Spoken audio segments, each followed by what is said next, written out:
कि राज्यपाल महोदय पर भी शक हो गया है। अब तो भगवाने भरोसे। आबादी है, कोई योग्य व्यक्ति नहीं है कि जेपीएससी के अध्यक्ष पद पर बैठ सके। तो महामहिम से एक शिकायत मेरी है कि सरकार को हटाना है, वोट नहीं देने का कसम खाए थे। क्या हुआ, आप लोग वोट नहीं दिए तो हेमंत सोरेन मुख्यमंत्री नहीं बने। सत्ता से एक बार कबाड़ने के बाद दोबारा आना मुश्किल हो जाएगा। युवा को बेरोजगार कर दो और महीना में 1000 और 500 रुपया बांट दो। गरीबों का छत हटा दीजिए सर से और कम वाले को बांट दीजिए। ये पर आप तो एक ही नारा हेमंत दोबारा, आप तो हेमंत सोरेन जी का जो है इसमें बैनर पोस्टर छोटा सा चिपका है। आएंगे ना खाने देंगे तो सबको मिर्ची लगने लगता है। जाइए शादी ब्याह करके सेट हो जाइए, जाने दीजिए। 4 करोड़ की आबादी वाला राज्य है, किसी कोई टेंशन फिकर है ये नहीं है, तो आप लोग काहे टेंशन लिए हुए हैं कि जेपीएससी का चेयरमैन नियुक्त करो, फूड सेफ्टी ऑफिसर का रिजल्ट जारी करो। इसको एक राजनीतिक मुद्दा बना कर रख दिए भैया, जबकि ये छात्र का मुद्दा है। आज राजनीति क्या है, पारिवारिक संस्था बन चुका है। फिर भाई भतीजावाद कर दिया है।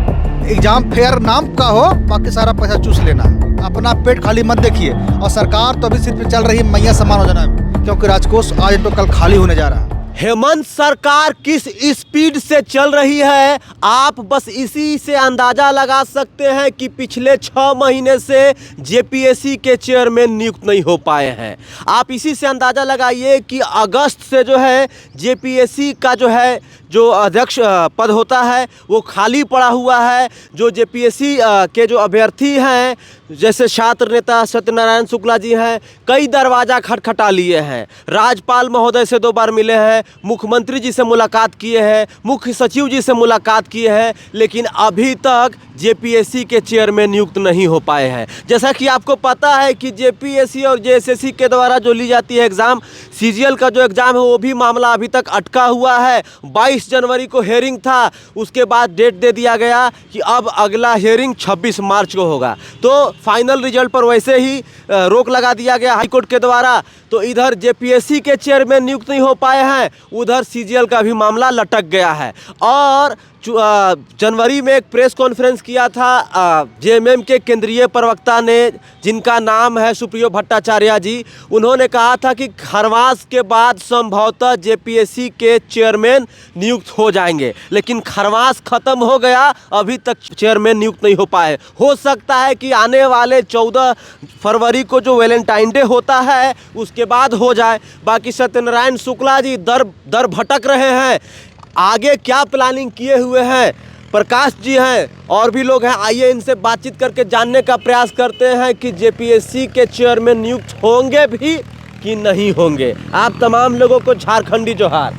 शुक्ला जी, कैसे कीजिएगा, दर बदर भटक रहे हैं, कभी राज्यपाल महोदय के पास, कभी मुख्यमंत्री महोदय के पास, कभी मुख्य सचिव महोदय के पास, अब किसके दरवाजा पर जाएंगे? अब तो भगवाने भरोसे है। ठीक है, आपने जब स्टार्टिंग में बोले थे कि मुख्यमंत्री जी कितना स्पीड से चल रहे हैं, उसका हम आपको जवाब देना चाहते हैं। मुख्यमंत्री जी का चुनाव हो गया, लेकिन रिजल्ट नहीं देना चाहिए था। तब इन लोग के अंदर भटकता आत्मा, अरे यार हम सत्ता में आएंगे कि नहीं आएंगे, सत्ता में बैठ पाएंगे कि नहीं बैठेंगे। उधर से विपक्ष के भी मन में खटकता कि अरे हम सत्ता में आ पाएंगे कि नहीं आ पाएंगे। इन लोगों को काउंटिंग करके छोड़ देना चाहिए था। अच्छा, इन लोग काउंटिंग करके छोड़ देना चाहिए था। उसी प्रकार इन लोग को पता चलता कि बच्चे आज मेंस की परीक्षा दे के बैठे हैं और डेली नंबर काउंट कर रहे हैं कि हम कब पास होंगे, कब इंटरव्यू में जाएंगे, कब मेरा फाइनल मेरिट सिलेक्शन होगा। इनके परिवार का सिलेक्शन हो गया, इनके मैडम महोदया बन गई विधायक, इनके भाई बसंत सोरेन जी विधायक बन गए, इनके सारे मंत्रिमंडल मनचाहा लोग मंत्री बन गए, इनके मनचाहे डीजीपी बन गए, इनके मनचाहे रांची के डीसी बन गए। लेकिन एक झारखंड लोक सेवा आयोग के अध्यक्ष नियुक्ति के लिए इनके पास जरा सा भी समय नहीं है। जब 6 बार मुख्यमंत्री से मिले, छोड़िए आप चुनाव के पहले तो भूल जाइए, अभी चुनाव के बाद जब हम लोग 2 बार मिले, तो पहला बार मिले कि बहुत जल्द हो जाएगा, दूसरा बार मिले कि 2-4 दिन में हो जाएगा। अच्छा, आपको बोले थे? हाँ जी, हमको बोले थे 2-4 दिन में हो जाएगा। अच्छा, जब हमको लगा अरे हमने तो राज्यसभा सांसद महुआ मांझी मैडम को भी से ज्ञापन दिलवाए, उनको लग रहा है कि झारखंड में कोई योग्य व्यक्ति नहीं है। अगर कोई योग्य व्यक्ति है वो हेमंत सोरेन और हेमंत सोरेन जी के परिवार, उनके लिए योग्य व्यक्ति बाकी झारखंड में कोई नहीं दिखता है। बताइए कितना शर्मनाक की बात है। आज 24 साल में मात्र और मात्र आपका 10 और 8 जेपीएससी हुआ है। वो 6ठा जेपीएससी की इतिहास इन्होंने काला दोहराया है, ना क्वालिफाई पेपर के जोड़ को पास किया है और ऐसे लोगों को मेंबर बनाए हैं जो इनके परिवार, इनके राजनीतिक संगठन से जुड़े हुए हैं। कितनी बड़ी दुर्भाग्य की बात है कि सब कुछ होने के बाद भी, और इनके मंत्रिमंडल ना, इनके मंत्रिमंडल का जब भाषण सुनिएगा तो लगेगा कि सबसे झारखंड के माने दुखदाई व्यक्ति यही हैं, सबके दुखद स्थिति को समझने वाले व्यक्ति यही हैं। लेकिन दुखद स्थिति उन पर बोलिए जो एक व्यक्ति, एक छात्र तैयारी करने के लिए कम समय में पीटी लिए, मेंस लिए, अब रिजल्ट बनाने के लिए क्या इनको दिक्कत हो रहा है, इनको चेयरमैन बनाने में क्या दिक्कत हो रहा है। 12 कैबिनेट पास हो गए। जब महामहिम के पास जाते हैं तो महामहिम से एक शिकायत मेरी है, एक बहुत बड़ी शिकायत है, आप सीजीएल को लेकर वहाँ दे देते हैं ना, आप छोटी छोटी बातों को लेकर आप अपने, जैसे कि कोई भारतीय जनता पार्टी के लोग हैं, चाहे अन्य संगठन के लोग हैं, आप उस विषय पे एकदम पूरा मतलब एक्टिव मूड में देखते हैं। लेकिन जेपीएससी अध्यक्ष को लेकर जब हम आपसे मिलने जाते तो ये काम बोलते सरकार की है, तो आपने सरकार से वार्ता की, सरकार तक लेटर पहुंची, सरकार क्यों नहीं सुनी? आप अगर जेएसएससी के लिए वहाँ देते हैं, जेएसएससी ऑफिस, उसका कार्रवाई तुरंत हो जाता है, तो जेपीएससी के लिए कार्रवाई क्यों नहीं होता है? ये शक हो गया है। अच्छा, राज्यपाल महोदय पर भी शक हो गया है? बिल्कुल होगा, हमको नहीं, पूरे झारखंड को हो रहा है। आप इससे पहले हम लोग जब जेपीएससी का आंदोलन करते थे तो राज्यपाल तुरंत मुख्यमंत्री को बुलाते थे, तो इस विषय पर उनको महामहिम महोदय को बुलाना चाहिए था, संज्ञान लेना चाहिए था।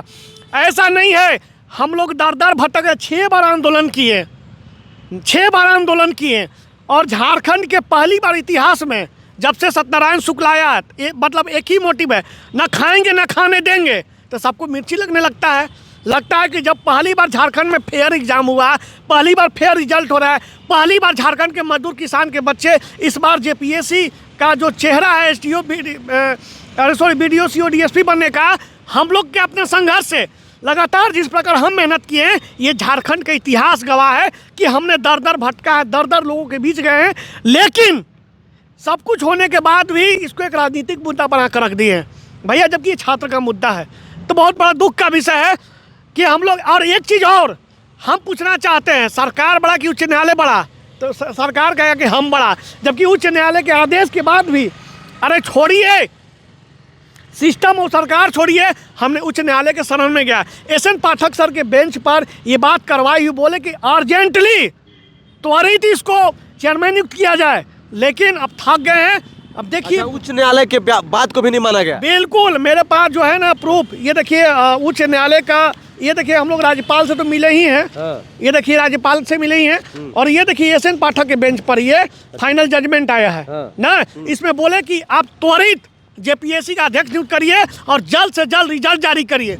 बड़ी दुर्भाग्य की बात है, बस शिकायत है जो हम आपके बीच के रखने का प्रयास किए। प्रकाश जी, क्या कहिएगा, सरकार के इस रवैये को आप कैसे देखते हैं? जिस प्रकार से जो है 6 महीने से जेपीएससी के चेयरमैन नियुक्त नहीं हो पा रहे हैं, फूड सेफ्टी ऑफिसर तमाम जो रिजल्ट पेंडिंग में है, क्या कहिएगा? आप लोग लगातार जो है दर बदर भटक रहे हैं, दरवाज़ा खटखटा रहे हैं राज्यपाल महोदय का, मुख्यमंत्री महोदय का, मुख्य सचिव महोदय का, हाई कोर्ट ने भी जो है उस पर संज्ञान लिया था, उसके बाद भी नहीं हो पाया है, क्या कहिएगा?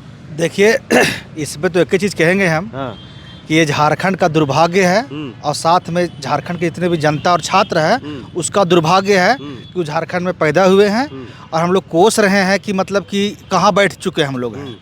क्योंकि इसलिए बोला जा, ये शब्द हमको बोलने का मजबूर हो गए हम, क्योंकि यहाँ पक्ष हो चाहे विपक्ष, नेता आप जो हम चुनते हैं अपने क्षेत्र में, जो बटा हुआ है विधायक का एक विधानसभा, तो हम देते हैं तो एक अपना उद्देश्य देते हैं। जनता जो वोट देती है उद्देश्य से कि जब आएगा तो इस क्षेत्र के और इस राज्य का विकास होगा।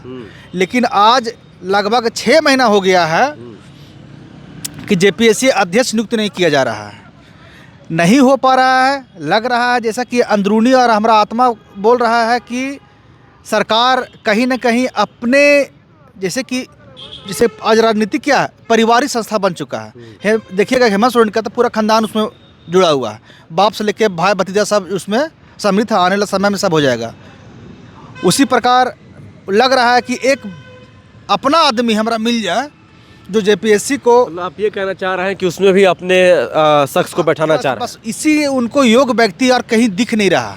मतलब क्या पूरे झारखंड में 4 करोड़ की आबादी है, कोई योग्य व्यक्ति नहीं है कि जेपीएससी के अध्यक्ष पद पर बैठ सकें? वही तो कहना चाह रहे हैं ना आपको, कि सरकार चाह रही है कि जिस प्रकार अपना राजनीतिक में सबको मिल गया है ना, भाई भतीजावाद कर दिया है, उसी प्रकार अब आयोग को भी हम उसमें अपने व्यक्ति को डालें और जो एग्ज़ाम फेयर नाम का हो, बाकी सारा पैसा चूस लेना है। इसीलिए अभी तक जो है सो लग रहा है कि नियुक्ति नहीं दे पा रहा है। और सरकार को हम लोग कितना बार गए हैं, बार बार बोलते हैं कभी खरमास है, कभी फलना है, लेकिन इन लोग को देखिए कि अपना जब पद खाली होता है या उप चुनाव हो या कोई पद खाली हो जाए तो 4 दिन पहले ही सारा काम निकल जाएगा और इसका बैठ जाएगा और मंत्री गठित हो जाएगा।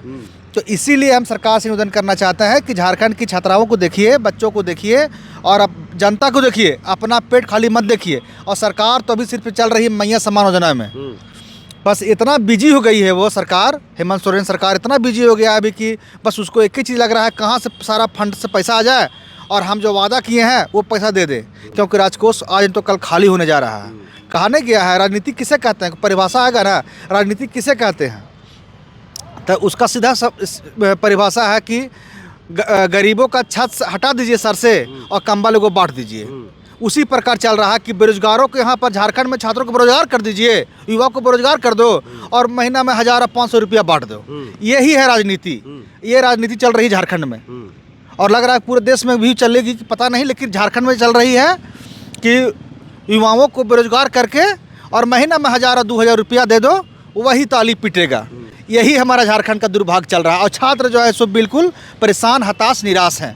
शुक्ला जी, बस अंतिम सवाल ये रहेगा, अगस्त महीने से जो है जेपीएससी का जो है अध्यक्ष पद जो है खाली पड़ा हुआ है। लगातार आप प्रयास कर रहे हैं, कई बार आंदोलन किए, जेपीएससी कार्यालय के गेट के बाहर धरना भी दिए, लेकिन कोई निष्कर्ष नहीं निकला। सबसे बड़ा सवाल ये है कि छोड़ छाड़ दीजिए ना जी, ये सब जाइए शादी ब्याह करके सेट हो जाइए, जाने दीजिए। जब 4.5 करोड़ की आबादी वाला राज्य है, किसी कोई टेंशन फिकर है ये नहीं है, तो आप लोग काहे टेंशन लिए हुए हैं कि जेपीएससी का चेयरमैन नियुक्त करो, फूड सेफ्टी ऑफिसर का रिजल्ट जारी करो, इसका रिजल्ट जारी करो, उसका रिजल्ट जारी करो, छोड़ दीजिए। जारी होगा तो होगा, नहीं तो नहीं होगा। देखिए सीजीएल के चक्कर में सुधीर गुप्ता ने कुम्हारे रख दिए और जेपीएससी के चलते ही भी 14 तारीख को जो वैलेंटाइन डे आने वाला है वो भी हाथ से निकले जा रहा है। अच्छा, तब क्या करिएगा?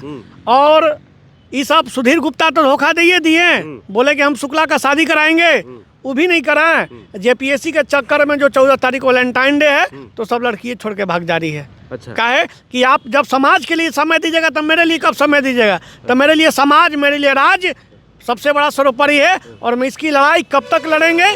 जब तक कि हेमंत सोरेन की ये पता नहीं चल जाए कि शुक्ला जब तक रहेगा तब तक इस लड़ाई को निस्वार्थ भाव से लड़ेगा। अगला कदम क्या होगा, क्या कीजिएगा जेपीएससी के चेयरमैन नियुक्त कराने के लिए? देखिए अगला कदम है कि जेपीएससी अध्यक्ष नियुक्त हो जाएगा और उसके बाद तुरंत चयन हो जाएगा, उसके बाद हम अपने भी जीवन भी चयन।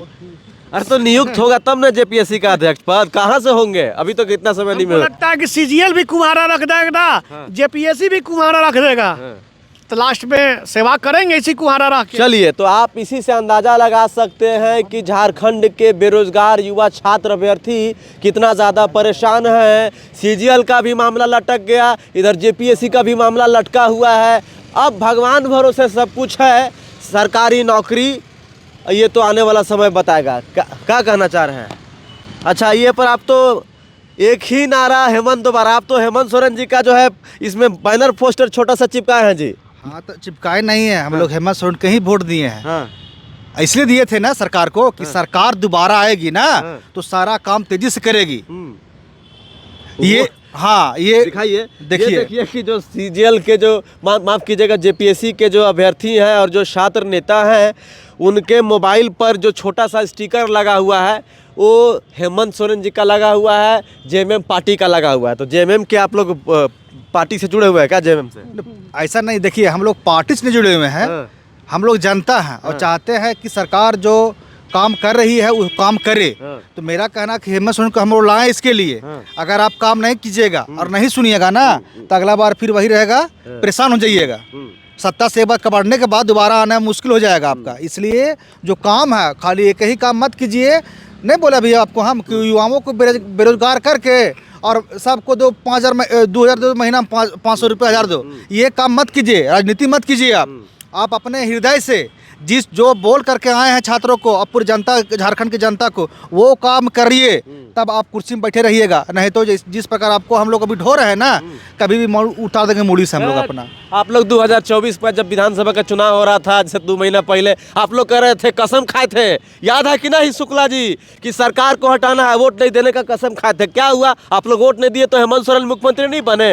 फुल बहुमत के साथ, प्रचंड बहुमत के साथ 56 इंच का सीना लेकर आए हैं। वो अपना मैया योजना के तहत आए हैं। कैसे भी आए ना जी, ठीक है, आ तो गए, तो वही तो कह रहे, तो मैया योजना के लिए किए तो बेटो योजना के लिए तो करिए। तो बेटो योजना के लिए तो करिए। अच्छा। कसम खाइल तो सब बेकारे हो गया, जिसको सोचे थे वही धोखा दे के निकल गया। तो बड़ा दुर्भाग्य है, लेकिन फिर भी देखिए सरकार को बहुत हद तक कोशिश करेंगे। चलिए, बाकी आपका क्या कहना है इस पूरे मामले पर कमेंट बॉक्स में जरूर अपनी राय रखिए। बाकी पूरे वर्ल्ड का सबसे बड़ा धार्मिक आयोजन प्रयागराज में चल रहा है, महाकुंभ का मेला। जाइए, शाही स्नान कीजिए, अमृत स्नान कीजिए और पापों से प्रायश्चित करके मोक्ष प्राप्त कर लीजिए। नौकरी मिलेगा कि नहीं मिलेगा कोई गारंटी नहीं है। बाकी इस वीडियो को देखने के लिए जोहार, जय हिंद, धन्यवाद।